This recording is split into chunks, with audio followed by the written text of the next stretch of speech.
Assalamualaikum warahmatullahi wabarakatuh. Selamat siang semuanya. Gimana kabarnya semuanya? Semoga saja baik-baik saja. Oke, saya di sini atas nama Lukiana Zulfa.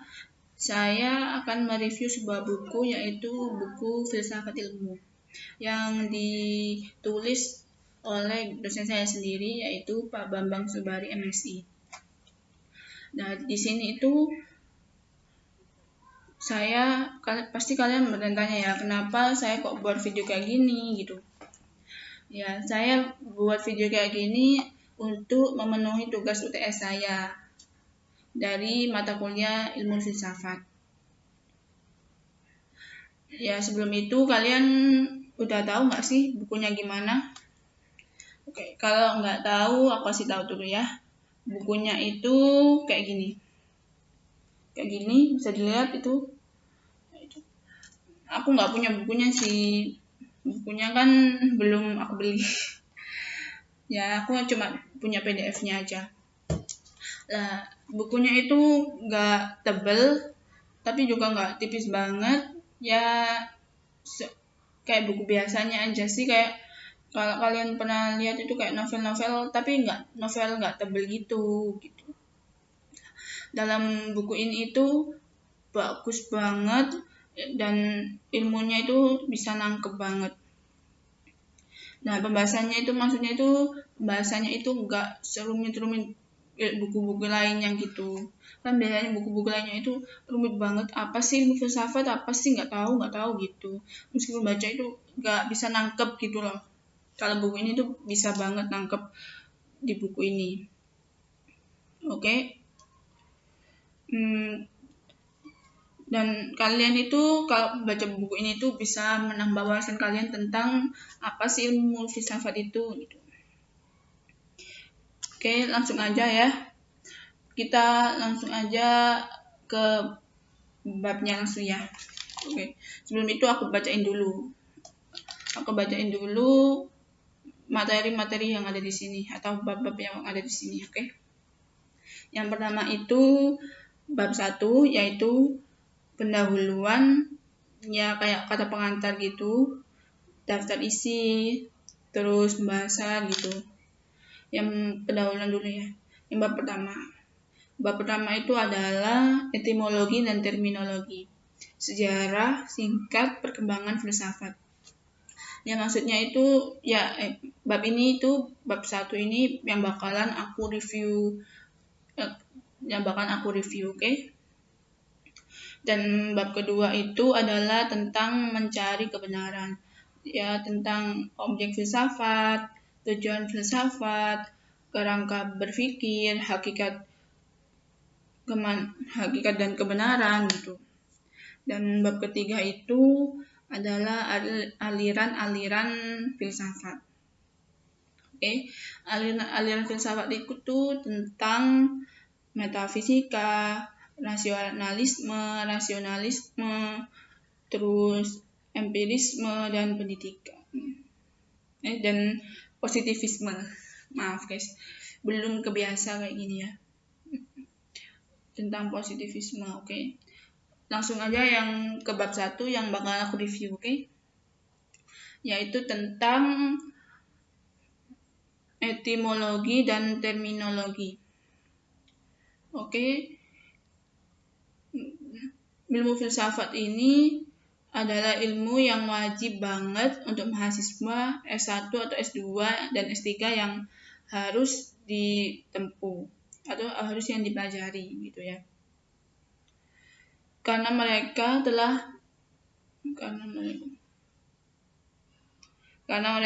mempelajari pendidikan sarjana yang sebelumnya. Maksudnya itu mahasiswa S1 itu mesti bingung ya, karena di sekolahnya itu yang dulu yang waktu SD, SMP, SMA itu mesti kan nggak pernah tahu apa sih ilmu filsafat itu, nggak pernah pelajarin gitu ya. Nah, mahasiswa S1 itu wajib banget pelajari ilmu filsafat ini gitu. Oke. Terus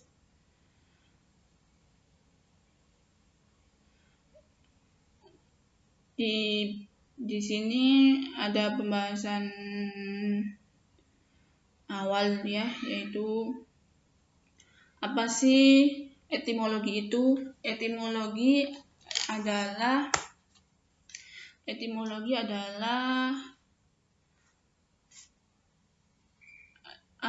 alat. Yang dimaksud alat itu kalau kalian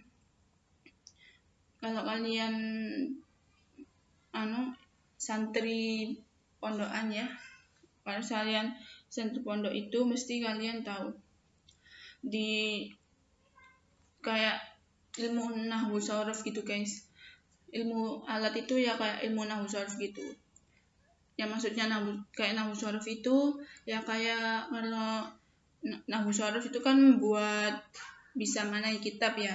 Ya itu yang nahwu sorof itu yang dimaksud alat gitu. Alat untuk membuat atau menerjemahkan kitab-kitab, membaca kitab gitu ya. Oke, yang kedua yaitu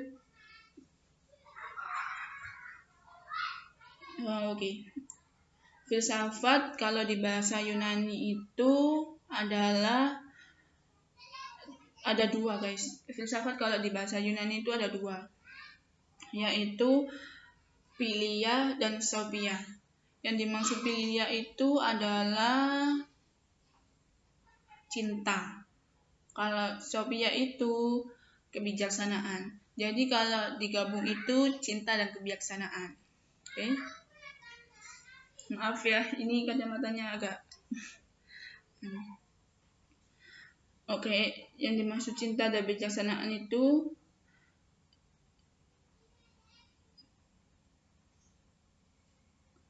adalah ilmu filsafat itu adalah ilmu yang mempelajari tentang cinta dan kebijaksanaan. Nah, di sini Pak Babang Subari MSI selaku dosen saya itu diberi pertanyaan oleh mahasiswanya.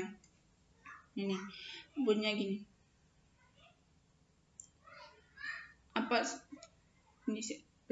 Pertanyaan itu gini. Kenapa filsafat berasal dari kata cinta? Bukankah kata itu selalu sederhana bagi kami yang sudah menginjak dewasa dan sudah pernah melalui masa-masa di masa cinta itu tumbuh subur pada awal masa SMA dulu. Ya kan, ilmu cinta kan kalian sekarang mesti kan udah tumbuh rasa cinta gitu ya. Terus pertanyaan yang kedua, kenapa cinta bersanding dengan istilah kata kebijaksanaan? Kenapa tidak bersanding dengan istilah kasih sayang yang lebih romantis dan lebih tepat jika disandingkan dengan kata cinta daripada dengan kata bijaksana gitu. Oke, jawaban pertanyaan adalah cinta itu yang di sini yang dimaksud cinta itu adalah memahami cinta itu adalah memberi bukan meminta gitu. Ya menurut kalian itu cinta itu ketertarikan, kayak tertarik lawan jenis gitu ya. Mungkin pemikiran kalian gitu. Cinta itu aku suka sama dia, berarti aku pacaran sama dia gitu ya. Bukan. Cinta itu adalah yang itu cinta yang kayak gitu itu enggak guys. Enggak asli gitu. Cinta yang sebenarnya adalah cinta kasih sayang dari seorang ibu. Ya gimana? Kasih sayang maksudnya dari kasih sayang seorang ibu. Ibu yang dulu mengandung kita selama 9 bulan, terus melahirkan kita, merawat kita dari sejak kecil gitu. Itu yang dimaksud cinta. Yang memberi tapi tidak meminta. Ibu kan memberi kasih sayang kepada kita gitu. Enggak meminta balasan kan kepada kita gitu. Terus jawaban yang kedua itu Dari cerita. Jawabannya kedua itu cerita, guys. Ceritanya dari Aristoteles. Di sana Aristoteles itu bertanya pada gurunya yang bernama Plato. Nah, di sini tuh Aristoteles itu pernah berdebat dengan teman-temannya, diskusi gitu, itu bertemakan tentang cinta. Tapi dia itu nggak ser gitu loh sama jawabannya itu, sama pembahasannya itu. Nah, di situ Aristoteles itu langsung tanya sama gurunya, "Guru, saya kan sudah berdebat ya, atau berdiskusi kemarin itu tentang bertemakan cinta. Nah, di situ saya itu kurang bisa memahami yang namanya cinta itu apa gitu. Coba guru terangkan lagi, mungkin saya bisa memahami apa itu yang namanya cinta gitu." Dan gurunya itu tetap menjawab kayak gini, "Kalau kamu ingin tahu apa itu cinta, pergilah ke pergilah ke arah matahari terbenam, dan di situ ada taman bunga. Lalu pilihlah satu bunga yang menurut kamu ideal dan kamu petik bawa ke saya." Nah, tanpa pikir panjang itu Aristoteles itu langsung pergi ke yang dikatakan gurunya tadi ya. Nah, di sana itu Aristoteles melihat luas banget taman bunga yang ada di sana gitu. Nah, Aristoteles itu berjalan, terus di situ dia itu nemu bunga. Ya, ibaratnya bunga apa ya? Ibaratnya bunga mawar, guys ya.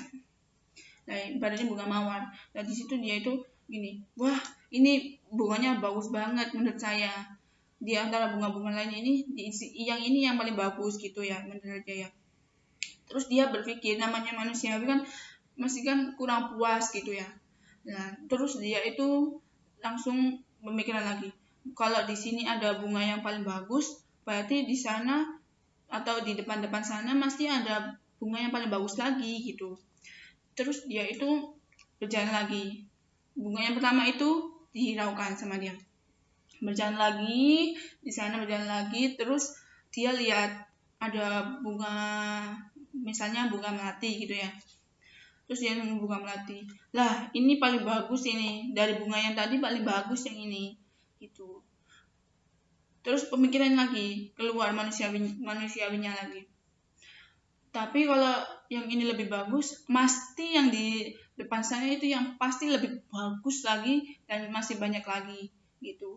Terus dia langsung berjalan lagi, menghiraukan deh yang bunga keduanya itu dihiraukan lagi. Terus berjalan sampai ke ujung taman itu ya. Di ujung taman itu dia itu tahu lihat itu bunga yang menurut dia itu bagus, yang misal bunga Kamboja gitu ya.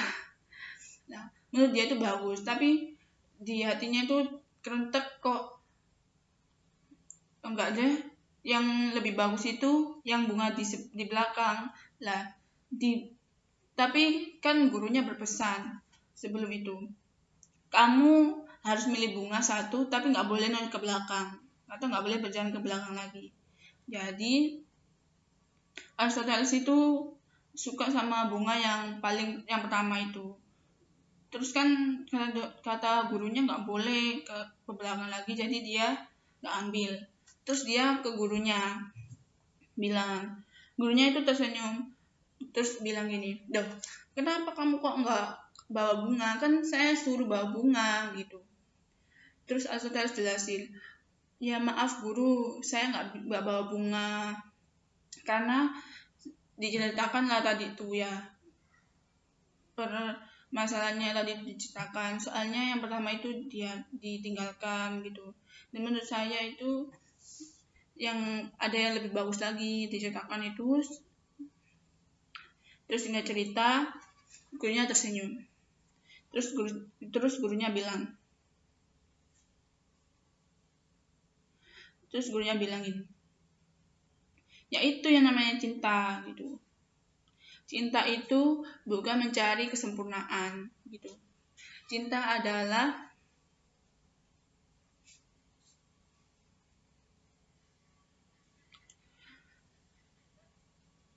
cinta itu bukan mencari kesempurnaan. Semakin kamu mencari kesempurnaan, semakin kamu tidak menemukan.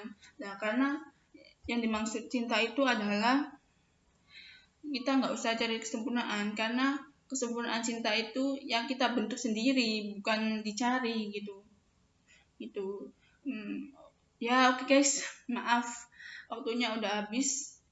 Mungkin kalau di waktu-waktu lain bisa bertemu lagi, aku bakalan nge-review lagi buku ini. Maaf ya, kalau kalian mau silahkan beli ya buku ini. Oke, sekian dari saya.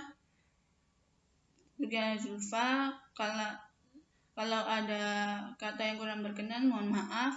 Jangan lupa subscribe, like, and comment. Jangan lupa share juga ya. Sekian dari saya. Assalamualaikum.